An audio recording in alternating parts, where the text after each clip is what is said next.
Student, आप सबका स्वागत है केमिस्ट्री विद कृष्णा अग्रवाल में। और आज का क्लास हमारा बना हुआ है 2024 सेट बी रसायन में कक्षा 12वीं का जो क्वेश्चन आया हुआ था उसके बारे में आज की क्लास में हम डिस्कस करने वाले हैं। तो चलिए देखते हैं। आपके सामने में जो दिया हुआ है 2024 का क्वेश्चन पेपर, जिसमें सभी डिटेल्स दिए हुए हैं। समय 3 घंटे के हैं। मैक्सिमम मार्क आपका 70 नंबर का है, जिसमें इंस्ट्रक्शन दिया हुआ है प्रश्न क्रमांक 1 से 5 तक अति लघु उत्तरीय प्रश्न है जो 1 अंक के हैं। 6 से 10 तक 2 अंक के हैं। प्रश्न क्रमांक 11 से 22 तक प्रश्न में 3 अंक संबंधित हैं। 23 नंबर का जो क्वेश्चन है वो 4 अंक के हैं। 24, 25, 26 5 अंक के होते हैं। इसी प्रकार आपका नंबर डिस्ट्रीब्यूट किया गया है। शब्दों का भी विशेष ध्यान देके इसको तैयारी करना है ना। तो चलिए देखते हैं। पहला प्रश्न है, भौतिक अधिशोषण को परिभाषित कीजिए। जो फिजिकल एड्जॉर्प्शन होते हैं वो होते क्या हैं उसके बारे में आपको बताना है। ये 1 नंबर का क्वेश्चन है। उसी प्रकार क्वेश्चन नंबर दूसरा है, निम्नलिखित कार्बनिक हाइड्रोजन यौगिक की संरचना दीजिए। जैसे कि सामने में दिया है 4 ब्रोमो 3 मेथिल पेंट 2 इन, इसके बारे में आपको बताना होगा। क्वेश्चन नंबर तीसरा है, दिए गए यौगिक को उनके अम्लीय गुणधर्म के घटते क्रम में लिखना है। जैसे कि पहला है साइक्लोहेक्सेनॉल, सेकेंड 2, 4, 6 ट्राइनाइट्रोफिनॉल और फिनॉल। इनके जो एसिडिक नेचर है उसको बताते हुए आपको क्या करना है, इसका ऑर्डर तैयार करना है।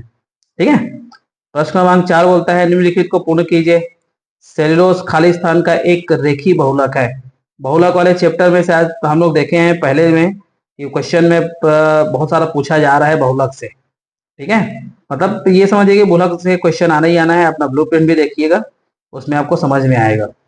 तो क्वेश्चन नंबर 5 बोलता है, फॉर्मेल्डिहाइड एक गैस है और वह जल में विलय है।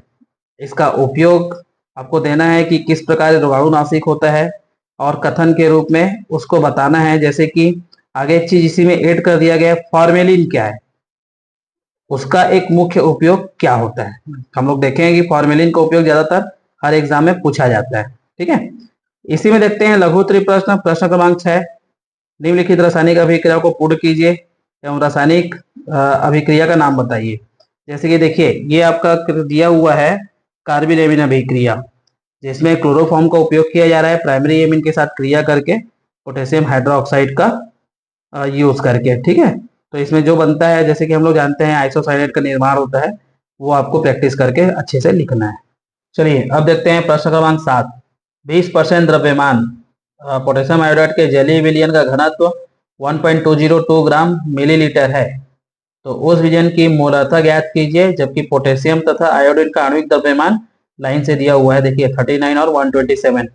तो विलयन वाले चैप्टर में हम लोग देखे हैं अच्छे से। मैं इसको बताया भी था कि विलयन वाले चैप्टर से मोलरता, मोल प्रभाज, पीपीएम और आपका बहुत सारे क्वेश्चंस नॉर्मलता वगैरह सभी से आते हैं। न्यूमेरिकल क्वेश्चन बेसिकली बनता है इस टॉपिक से ज़्यादातर, उसको आपको समझना है। ठीक है, इसी में देखिए क्वेश्चन नंबर 8 दिया हुआ है, सल्फर के ऑक्साइड का नाम और सूत्र लिखिए। अब याद रखिएगा सल्फर के जितने भी ऑक्सी एसिड्स होते हैं वो सभी को काफ़ी अच्छे से तैयारी करके रखिए स्ट्रक्चर के साथ, आपको उसमें से नंबर पूरा का पूरा मिल जाएगा, है ना। इसी में देखें अगला क्वेश्चन, प्रश्न क्रमांक 9। प्रश्न क्रमांक 9 बोलता है, एक रासायनिक अभिक्रिया के लिए क्रिया कारक की सांद्रता प्रारंभ में 20 मोल प्रति लीटर लिया गया है। इसके लिए अर्धायु काल 30 मिनट प्राप्त हुआ है। यदि इसकी सांद्रता 40 मोल प्रति लीटर लेकर प्रारंभ किया गया है तो 1 घंटे पश्चात 50% क्रिया कारक शेष रह जाता है। इसके बारे में कौन सी कोटि है उसको आपको अवलोकन करना है। ठीक है जी, अगला देखें क्वेश्चन नंबर 10। शुद्ध एवं ताजी आश्रित हुई एनिलीन रंगीन होते हैं, किंतु खुला रखने पर कुछ समय बाद वह भूरे रंग की हो जाती है। समीकरण के माध्यम से समझाना है। तो कारण बताओ वाले क्वेश्चंस बहुत सारे आते हैं, इसको आपको अच्छे से तैयारी करके रखना है ताकि अच्छे से इसका सॉल्यूशन आप दे सकें। अब देखते हैं लघु उत्तरीय प्रश्न। लघु उत्तरीय प्रश्न में क्वेश्चन नंबर 11 बोलता है, जो कि 3 नंबर का है, जैव निम्नलिखित बहुलक क्या है। एक जैव निम्नी एलिफेटिक पॉलीएस्टर का नाम लिखिए। इसमें जो पॉलीमर्स होते हैं, आर्टिफिशियल जो पॉलीमर्स होते हैं और नेचुरल पॉलीमर्स होते हैं, उसके बारे में आपको तैयारी करके रखिएगा। जैसे कि एस्टर है, जितने भी आप लोग पढ़े हैं, जैव निम्निक बहुलक लिखा है साफ साफ, तो इन चीजों को आपको ध्यान में रख के इसका एग्जाम में आंसर देना रहेगा। ठीक है। प्रश्न क्रमांक 12 बोलता है व्हाट इज एनर्जी बैरियर, ऊर्जा अवरोध क्या है।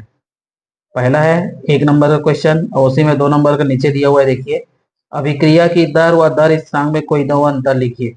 अभिक्रिया की दर किसे कहते हैं, रेट ऑफ रिएक्शन किसे कहते हैं और रेट कांस्टेंट किसे कहते हैं, इसके बारे में आपको बताना होगा।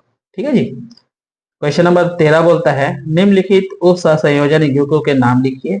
जैसे कि tetra hydroxo zincate second ion लिखा हुआ है, उसका क्या करना है, आपको फार्मूला तैयार करना है। जैसे कि नीचे जो दिया है ना फार्मूला, वो आपको इसी टाइप का बताना होगा। ठीक है। तो इसमें दिया है, देखो ब में 2 नंबर का क्वेश्चन दिया है। जैसे कि आपका टेट्रासाइनो निकलेट सेकेंड आयन एक प्रतिचुंबकी है, जबकि टेट्राक्लोरो निकलेट आयन जो है पैरामैग्नेटिज्म है। क्यों, बस कहानी इसी में एक ही चीज है जी, याद रखना, स्ट्रॉन्ग लिगेंड और वीक लिगेंड। सीएन जो होता है वो स्ट्रॉन्ग लिगेंड होता है, प्रबल लिगेंड होता है, जबकि क्लोरीन क्या है, एक वीक लिगेंड है। ठीक है। तो इसी प्रकार कोऑर्डिनेशन केमिस्ट्री में से आप लोग का ये क्वेश्चन पूछा जाता है, और ज्यादातर वार्नर कॉन्सेप्ट वाला जो क्वेश्चन है उसको भी अच्छे से प्रिपरेशन करके रखिए आप। ठीक है। अगला क्वेश्चन नंबर 14 बोलता है कार्बोहाइड्रेट किसे कहते हैं। दूध में उपस्थित कार्बोहाइड्रेट का नाम लिखिए। कार्बोहाइड्रेट के बारे में आप लोग पढ़े होंगे, है ना, ओलिगोसेकेराइड वगैरह पढ़े हो ना, मोनोसेकेराइड, डाइसेकेराइड, ओलिगोसेकेराइड। तो इन सब चीज़ों के बारे में आपको अच्छे से देखना है। और जितने भी खाने का चीज़ है, चावल हो गया, दूध हो गया, सब में कौन से कार्बोहाइड्रेट पाए जाते हैं, आप लोग अच्छे से कर लेना, वसा को भी और प्रोटीन्स को भी। ठीक है। इसी में दिया हुआ है, देखो प्राणी के शरीर में कार्बोहाइड्रेट किस रूप में संचित होता है। शुरू से पढ़ते आ रहे हो आप लोग 8वीं 9वीं से ही, जो कार्बोहाइड्रेट होता है हमारे बॉडी में किस रूप में स्टोर होता है। ठीक है। तो क्वेश्चन नंबर देखते हैं 15, हाइड्रोजन अंतर हाइड्रोजन यौगिक बनाते हैं क्यों। अंतर हाइड्रोजन मतलब अपने ही ग्रुप से क्रिया करके वो यौगिक तैयार करेंगे, तो क्यों तैयार करते हैं उसका एग्जांपल देते हुए आपको बताना है। 1.5 नंबर का क्वेश्चन है। इसी में सेकंड दिया हुआ है उत्कृष्ट गैसों के क्वथनांक बहुत कम होते हैं क्यों। जितने भी नोबेल गैस होते हैं उनके जो बॉइलिंग पॉइंट होते हैं वो क्यों कम होते हैं, उसके बारे में आपको एक्सप्लेन करना है। ठीक है। क्वेश्चन नंबर 16 है मोलल हिमांक और नमन स्थिरांक को परिभाषित कीजिए। मोलल हिमांक जो है, अब याद में बताया था सेट ए में, हिमांक में अवनमन, क्वथनांक में उन्नयन, ये सभी चीजों को अच्छे से कर लेना। जो अणु संख्या गुणधर्म है 4 प्रकार के, वो चारों को अच्छे से करना भाई। अब आता है क्वेश्चन नंबर ब, शुद्ध जल का क्वथनांक एक वायुमंडलीय दाब पर 373 केल्विन होता है, जबकि 1 मोलर सुक्रोज का जलीय विलयन 373.52 केल्विन पर उबलता है, स्पष्ट कीजिए। न्यूमेरिकल क्वेश्चन में आपको बताया, विलियन वाले चैप्टर्स न्यूमेरिकल क्वेश्चन आते ही आते हैं, अच्छे से उसको देख के करना है ना जी। क्वेश्चन नंबर 17 देखते हैं, अधिशोषण समतापी क्या है। सरफेस केमिस्ट्री से फिर से क्वेश्चन आ गया। जब प्रकाश किरण पुंज कोलाइडी सल्फ से गमन करता है तो क्या प्रक्षेपण होता है। तो इन चीजों को आपको बताना होगा। जैसे कि दोनों क्वेश्चन सब आपका सरफेस केमिस्ट्री से है, तो कोलाइडी विलियन, टिंडल इफेक्ट, इन सबको अच्छे से करना है एग्जाम के लिए। क्वेश्चन नंबर 18 है लोहे के निष्कर्षण में प्रयुक्त वात्या भट्ठी का केवल नामांकित चित्र बनाइए। हम लोग देखें तत्वों का निष्कर्षण में सेट ए में आपको मैं डिटेल बताया था कि क्या क्या पढ़ना है उसमें, है ना। तो इस प्रकार इसमें दिया है लोहे का, फिर आपका दे सकता है कॉपर का भी दे सकता है ना। उसी में देखिए तत्वों का निष्कर्षण में एक और टेक्निक को इसमें पूछ दिया है शॉर्ट नोट्स में, प्रगलन में चूना पत्थर की क्या भूमिका होती है, समीकरण के माध्यम से समझाना है। इसमें आपको बेसिलाइजेशन जो अभिक्रिया होती है उसको भी देख लेना, पूछा ही जाता है, अच्छे से उसको क्लियर करना है अपने को। ठीक है। क्वेश्चन नंबर 19 है खाद्य पदार्थ परिरक्षक क्या होते हैं, एक उदाहरण देकर समझाना है। फूड प्रिजर्वेटिव जो होता है वो क्या होते हैं, एग्जाम्पल के माध्यम से आपको समझाना होगा। ठीक है। नेक्स्ट है कृत्रिम मधुरक क्या है, जो आर्टिफिशियल स्वीटनिंग के लिए यूज करते हैं वो होते क्या है, एग्जाम्पल के साथ उसकी परिभाषा देना है। ठीक है जी। फिर से क्वेश्चन नंबर 20, सेट ए में SN1 आया था, अब देखिए सेट बी में SN2 आ गया है। SN2 बाईमॉलिक्यूलर न्यूक्लियोफिलिक सब्स्टिट्यूशन रिएक्शन जिसको बोलते हैं।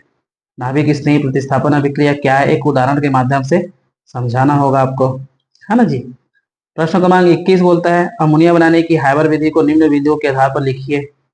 विधि का सिद्धांत 1 नंबर का, रासायनिक समीकरण 1 नंबर का, और कोई 2 उपयोग।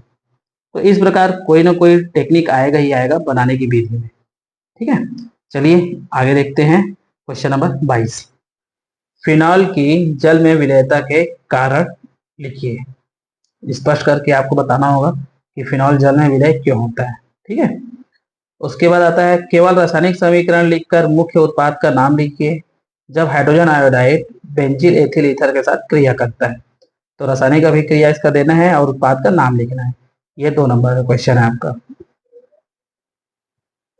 क्वेश्चन नंबर 23 बोलता है, लॉन्ग आंसर टाइप क्वेश्चन आ गया आपका। घनी जाला के अंत केंद्रीय एकक कोशिका का केवल चित्र बनाइए। देखिए एक एक नंबर का है, सिर्फ डायग्राम देना है भाई। उसके बाद गोलों द्वारा निर्मित चतुष्फलकीय रिक्तिका का चित्र बनाना है। एन प्रकार के अर्धचालक किन किन समूहों के तत्वों को मिश्रित करने से बनते हैं, और लौ चुंबकीय ठोस का क्या अर्थ है। मतलब ये क्वेश्चन नंबर 23 पूरा का पूरा ठोस से लिया गया है। ठोस अवस्था में देखिए इसका अथवा को भी संभाल के लिखिएगा। घनी जाला फलक केंद्रीय एकक कोशिका केवल चित्र बनाना है। देखिए एक पहले में दिया है अंत केंद्रीय, दूसरे में दिया है घनी जाला। मतलब अथवा क्वेश्चन भी जो दिया हुआ है दोनों में से दोनों इजी है। ठीक है, अब आपसे बन सकता है, ये समझिए कि कोई एक को बनाना तो है लेकिन दोनों को छोड़ने का मन आपका नहीं करेगा, है ना भाई। तो इसको थोड़ा सा ध्यान से रखिएगा। जो आपको चारों में से कोई भी अच्छा बनता है आप उसी पार्ट को चूज कीजिए और लिखिए अच्छे से, है ना।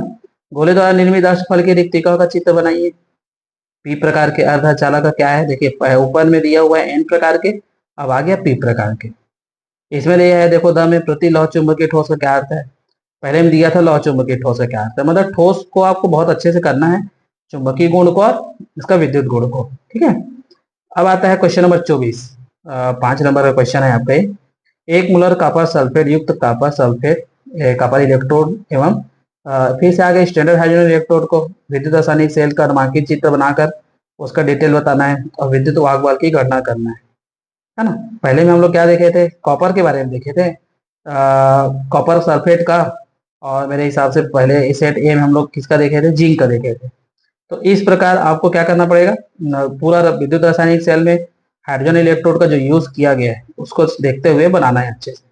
ठीक है, अथवा में दिया हुआ है एक मोलर फेरस सल्फेट युक्त आयरन इलेक्ट्रोड एवं प्रमाणित हाइड्रोजन इलेक्ट्रोड युग्म से बने विद्युत रासायनिक सेल का नामांकित रेखा चित्र द्वारा प्रदर्शित कीजिए। देखिए एग्जाम्पल चेंज होते जा रहा है, पहले इसमें हम लोग देखे थे कॉपर सल्फेट का, अब आ गया फेरस सल्फेट का। तो इस प्रकार मानक हाइड्रोजन इलेक्ट्रोड का उपयोग करते हुए आपको देना है एग्जाम में। ठीक है जी। प्रश्न क्रमांक 25 बोलता है क्या होता है जब पोटेशियम डाइक्रोमेट को सांद्र सल्फ्यूरिक अम्ल एवं सोडियम क्लोराइड के साथ गर्म किया जाता है। रासायनिक समीकरण बताना है मात्र। अब देखिए सेट ए में भी इसी टाइप का क्वेश्चन आया हुआ था, रिपीटेड क्वेश्चन है। टाइटेनियम ऑक्साइड सफेद है जबकि टाइटेनियम ट्राइक्लोराइड रंगीन होते हैं, क्यों। फिर से वही कारण, जो ट्रांजिशन एलिमेंट होते हैं रंगीन क्यों होते हैं वो आपको देखना होगा। ठीक है, अगला है संगमा तत्व अंतरकाशी यौगिक बनाते हैं, वर्णन कीजिए। मैं बताया था ये रिपीटेड क्वेश्चन है। सीरियम का इलेक्ट्रॉनिक विन्यास लिखिए, सीरियम का इलेक्ट्रॉनिक विन्यास आपको देना होगा, काफी अच्छे से आप इसको समझा सकते हैं। ठीक है जी। अगला क्वेश्चन है अथवा में क्या होता है जब पोटेशियम परमैंगनेट अम्लीय माध्यम में ऑक्जेलिक अम्ल से क्रिया करता है, केवल रासायनिक समीकरण देना है। नेक्स्ट है क्रोमियम 2+ और आयरन 2+ में कौन सा प्रबल अपचायक है और क्यों। समग्र तत्व संकुल यौगिक बनाते हैं, वर्णन कीजिए। और लॉरेंसियम का क्या करना है, 103 जो होता है इलेक्ट्रॉनिक नंबर, इलेक्ट्रॉनिक विन्यास लिखना है आपको। ठीक है, क्वेश्चन नंबर 26 बोलता है कार्बोक्सिलिक अम्लों के क्वथनांक समान अणुभार वाले एल्कोहल की अपेक्षा उच्च होते हैं, क्यों। निम्नलिखित अभिक्रिया को समीकरण सहित वर्णन कीजिए। जैसे कि देखो एल्डोल संघनन है, स्मिट अभिक्रिया है। कीटोन के क्वथनांक संगत समावी एल्डिहाइड की अपेक्षा कुछ अधिक होते हैं, क्यों। निम्नलिखित अभिक्रियाओं को समीकरण के माध्यम से समझाना है, कैनिजारो अभिक्रिया और स्टेफन अभिक्रिया। तो इस प्रकार आपका जो सेट बी है कंप्लीट होता है, और अच्छे से तैयारी कीजिए और हमारे चैनल में अधिक से अधिक जुड़िए ताकि आपको बहुत आगे चल के फायदा हो। लाइक शेयर और सब्सक्राइब कीजिए।